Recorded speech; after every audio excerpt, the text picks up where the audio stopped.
ಬೆಳವಡಿ ಮಲ್ಲಮ್ಮ 17ನೇ ಶತಮಾನದ ಭಾರತದ ಇತಿಹಾಸದಲ್ಲಿ ಅಪ್ರತಿಮ ಶೌರ್ಯ ಮೆರೆದ ಕನ್ನಡದ ವೀರಗಾಥೆ. ಇವಳು ಮಹಿಳಾ ಸೈನ್ಯವನ್ನು ಕಟ್ಟಿದ ಭಾರತದ ಮೊದಲ ರಾಣಿಯರಲ್ಲಿ ಒಬ್ಬಳು. ಬೆಳವಡಿ ಮಲ್ಲಮ್ಮನ ಕಥೆ ಶೌರ್ಯದ ಆರಂಭ. ನಾನು ನಿಮ್ಮ ಪ್ರೀತಿಯ ರೋಹಿಣಿ ಬಾಬಾ ಸಾಹೇಬ್ ಪಾಟೀಲ್ ಮಾಡೋಣ ಅಂತ ಕೊಟ್ಟು ನಮಸ್ಕಾರ ಬಂಧುಗಳೇ.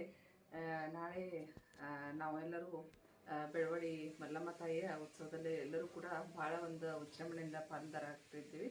ಯಾಕಂದರೆ ಇವತ್ತು ನಿಜವಾಗ್ಲೂ ನಮ್ಮ ನಾಡಿನ ಹೆಣ್ಮಕ್ಳು ಅಂತಂದರೆ ಬೆಳವಡಿನ ಮಲ್ಲಮ್ಮ ಹಾಗೂ ಚೆನ್ನಮ್ಮ. ಮಲ್ಲಮ್ಮ ಬೆಳಗಾವಿ ಜಿಲ್ಲೆಯ ಬೆಳವಡಿಯ ರಾಜ ಈಶಪ್ರಭುವಿನ ಪತ್ನಿ. ಮಲ್ಲಮ್ಮ ಕೇವಲ ರಾಣಿಯಾಗಿ ಅರಮನೆಯಲ್ಲಿ ಇರಲಿಲ್ಲ. ಅವಳು ಯುದ್ಧ ಕಲೆ, ಕುದುರೆ ಸವಾರಿ ಮತ್ತು ಶಸ್ತ್ರಚಿಕಿತ್ಸೆಯಲ್ಲಿ ಪರಿಣಿತಳಾಗಿದ್ದಳು. ಅವಳು ತನ್ನ ರಾಜ್ಯದ ರಕ್ಷಣೆಗಾಗಿ ಸ್ತ್ರೀ ಸೈನ್ಯ ಎಂಬ ಮಹಿಳಾ ಪಡೆಯನ್ನ ಕಟ್ಟಿ ಅವರಿಗೆ ಕಠಿಣ ತರಬೇತಿ ನೀಡಿದ್ದಳು.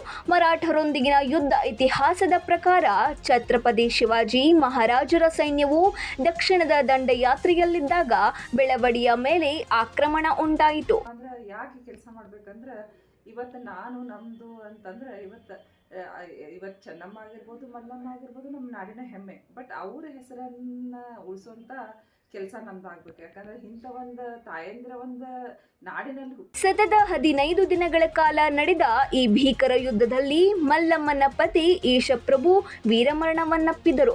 ಪತಿಯ ಮರಣದ ನಂತರವೂ ಮಲ್ಲಮ್ಮ ಎದೆಗುಂದಲಿಲ್ಲ. ಕೆರಳಿದ ಸಿಂಹಿಣಿಯಂತೆ ತಾನೇ ಯುದ್ಧ ಭೂಮಿಗೆ ಇಳಿದು ತನ್ನ ಮಹಿಳಾ ಸೈನ್ಯದೊಂದಿಗೆ ಮರಾಠ ಸೈನ್ಯವನ್ನು ದಿಕ್ಕೆಡಿಸಿದಳು. ಶಿವಾಜಿ ಮಹಾರಾಜರ ಗೌರವ ಯುದ್ಧದ ಕೊನೆಯಲ್ಲಿ ಮಲ್ಲಮ್ಮ ಸೆರೆ ಸಿಕ್ಕಾಗ ಅವಳನ್ನು ಶಿವಾಜಿ ಮಹಾರಾಜರ ಮುಂದೆ ಹಾಜರುಪಡಿಸಲಾಯಿತು. ಮಲ್ಲಮ್ಮನ ಅಪ್ರತಿಮ ಸಾಹಸ ಮತ್ತು ಧೈರ್ಯವನ್ನು ಕಂಡ ಶಿವಾಜಿ ಮಹಾರಾಜರು ಬೆರಗಾದರು. Rudrappa, Hubballi, 9 live news, Kittur.